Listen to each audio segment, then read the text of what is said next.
What's going on, everyone? American Leeds, the American Leeds YouTube channel. My name, Alex Simon. Like, comment, subscribe. We're going to review the Rotherham game. A 1-1 draw in which at first glance points were dropped. Wound up being a decent weekend for the Whites. Let's hear from the man himself, Daniel Farka. You might need to turn up your volume to hear the Gaffer. Well, Daniel, what are your emotions and feelings at the end of that one? Yes, first of all, a bit disappointment, if I'm honest, although a point on the road is never a bad result on championship level. But yes, we missed in the first half to bury the game because when I compare our situations with them, we scored a fantastic goal, but had 4 or 5 really good chances. Summerville 1-against-1 on the goalkeeper. Glenn Kamara out of 4 yards. Joel Pirot, even after 30 seconds, was a great chance, was a header. Then yet Daniel James also out of a wide position. Joel Pirot with another 2 good situations in the box and from the box line. Yes, and then we took the wrong decision in the added time, already lost the ball, totally unnecessary. Out of this, their only situation in the first half, counter-attack 1-1. Should have buried the game at halftime. Yes, I think in the second half we were struggling 20 minutes out of our possession to create enough chances. But then after we substituted a few times and also after tactical change, again, I got the feeling we did enough in order to score the final goal. Yes, but anyhow, we missed some great chances. Also, should have got a penalty, close offside decisions. It's then a championship. We have to play without VAR then. And yes, if you don't score the second goal, then you have to accept that it's just a draw. At half-time, you must have prepared one team talk, I'm guessing, and then had to change it completely because nobody saw that one coming, the equaliser, did they? Well, it's football. You always have to be on it. So my feeling was even the first half, although we were that dominant, we were enjoying ourselves a little bit too much. I wanted us to be a bit sharper because my feeling was we were. It was an interesting phrase. We were enjoying ourselves a little bit too much.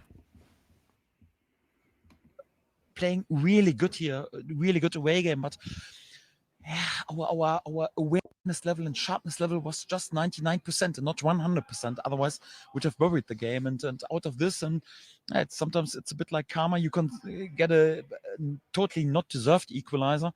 And this was more or less my main message. It's more like we don't underestimate the opponent. Let's make sure that we stay on it and go for it. Yes, obviously also credit to them. They took a bit the motivation, the confidence out of the equalizer in the second half. Was then much more difficult to open them. We're struggling a bit for 20, 25 minutes to do this. In the end, great reaction of my lads. So I think we should have deserved a late goal with Joel's goal. Apparently, Patrick was too interested in offside. Pascal had a great chance with a header. That was another interesting thing to say. Patrick was too interested in offsides. I don't know if that's an interpretation thing with him being German, looking for another word in English, but it's another indication to me that he is trying to get a striker going who doesn't seem necessarily interested. That's my take on it.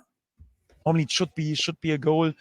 Also definitely a penalty against Daniel James, but it's a championship, and then quite often out of not deserved free kick in the 96 minutes. So sometimes you get a sucker punch and you lose such a game. So although we are disappointed today, we also have to make sure if you can't win a game, make sure that you don't lose it, because in the end, to be there where we want to be, we also need a few draws, and a draw on the road is never a bad result. Although obviously we are a bit disappointed. Well, Daniel, what are your emotions and feelings at the end of that one?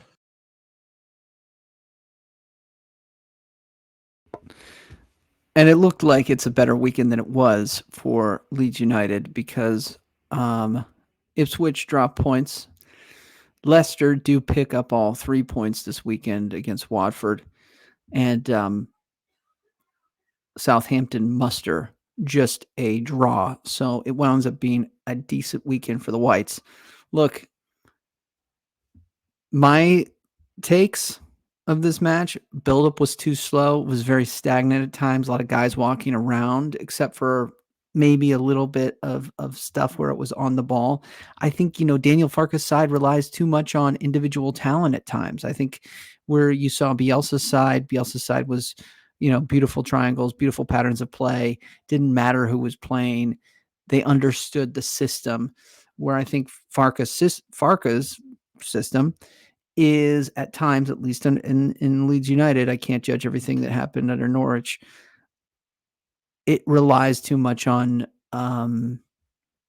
moments of individual brilliance for me so far this season. And the team did get complacent after 1-0. Oh my gosh, that was an incredible goal by Somerville. I mean, just an absolute class goal. I mean, and what a pass. What a killer pass by Ruter. Another argument, it seems stupid. We're just lay people, but it looks like Ruter needs to be in a 10, and it looks like Perot needs to be in a 9. I mean, I'm sorry. It just, he can say that he doesn't want to explain it again and again and again to us, but to the fans, man, Ruter looks like a really great 10, and Perot knows how to finish. So I don't know. The journos aren't going to ask that question because they're probably going to get reamed. But look, give him the benefit of the doubt too. He only had 1 or 2 training sessions. Most of the team was out on international duties. At least the main squad was. But possession without purpose to me. When you talk about football, proper, you look at partnerships, and the core 4 to me that cannot miss a game, or cannot, if we do miss a game, we struggle. And that was Strauch, who was out, but Strauch, Rodon, partnership locked in. If those 2 players can go every single game, we are going to be going for promotion. Then you look at Kamara and Ampadu. Those 2 players have an incredible partnership, and that spine, that base of the spine, is so important to me. Another thing, when I looked at the game, Meslier, who was probably off it a bit, but there was a calamity of errors for that buildup of that goal. Meslier is key in buildup. He just is. He gets a lot of touches in buildup, and I don't know if that's optimal. I'm just saying that's what happens in Farka's system, and one of the reasons why Meslier will kind of continue to be the keeper for this season, bearing injury. Personally, Farka tried to go for the win at the end of the game. He went to the back 3 with Ampadu at the holding. I thought Archie was great, I think, in that scenario. And, he should try to go super attacking, bringing on Pervaded, bringing on Nanto. For me, I want to see more Nanto. And I had a video that talked about how Dan James was a locked-on, nailed-on starter. I didn't expect Nanto to be this good. I mean, Nanto is surpassing what I mean, he's head and shoulders above a lot of the players here. And it'll be difficult to hold on to him, quite honestly, in my opinion, in January. So all of this to say that I want to see Nanto on the other side. If I were to buy stock in Jan James, if I were to buy stock in Wilfred Nanto for who's going to have the better career when they hang up the boots, I've said this again, it's going to be Willie Nanto. So with that being said, as much as I like Dan James and he does the little things, and I don't know if he's deserved enough, I think Willie is going to get a start because of the congested fixture list in December. He's got to grab a hold of it. And I really want to see him take the shirt away from Dan James. It's up to him. He has not done any favors with the Gaffer and the fan base based on his and his agent's behavior. So we will see. But I'm starting to kind of, because Dan James was off it. He was a little bit off of it in that game, and I think you saw, maybe because it was the international fixtures, but I think you saw the need for Willie to make a start or 2. Most of the channels will talk about the shiny new toys that they want for January. And that's all great. They want a new 10, and they want a new 9, and they want a new fullback, and they want a center back. And look, I'm right there. This is what January is about. January is about holding on to who we can, because quite honestly, there's going to be teams in for Ruther and Somerville. I expect the 49ers to continue to remain firm on their numbers. And, Nanto's a little bit of a wild card. So who are we going to hold on to in January? Then can we get rid of some of the dead weight? Bamford. Can we get rid of Bamford? It's time. Not because he's the worst person in the world, because he can't catch on, he can't regain form, none of that. It's time to move on from Patrick Bamford because it's best for him. It's best for the club. It's best for everybody. He needs a change of environment. Okay? It's just not. Thank you for your service to the club. It's like looking at an old pair of jeans or a shirt. It's like, it's got holes in it, man. It's got, you look at it, it's like, it's time to throw this one away. Time to move on. And I think it's best for him and for his eventual football. So that's the second thing for me. January is about moving Patrick Bamford on and maybe other dead weight, whoever you want to enter into that conversation. I think Cooper is still adding value to this team.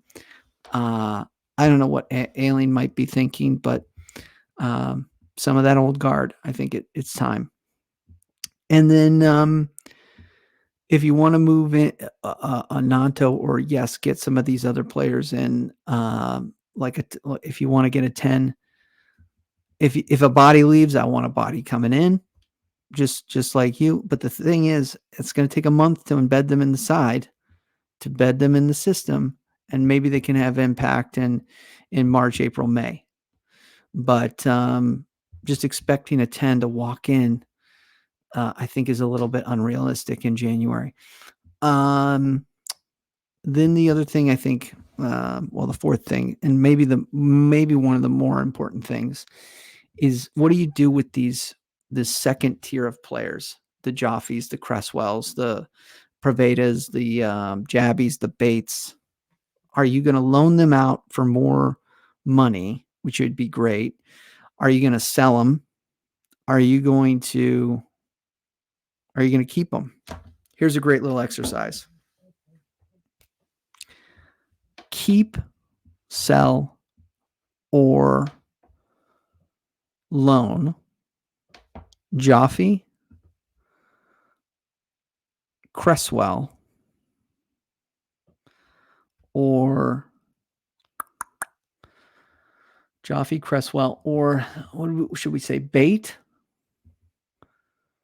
Joffe, Cresswell, or Bate, maybe. Is that the top four?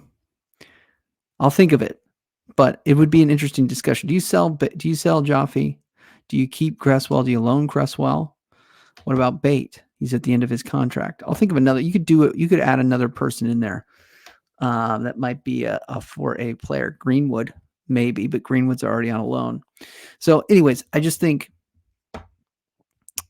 that second bracket is going to be key for January. That's as important as anything else.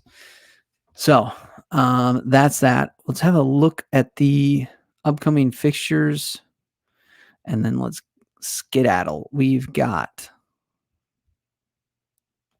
that's Southampton. Why does that up? Probably because I was looking at their stats. Matches. We have Swansea Wednesday evening. That is at Ellen Road. We have a 69% chance of winning, a 19% chance of draw, and a 12% chance of a Swansea win.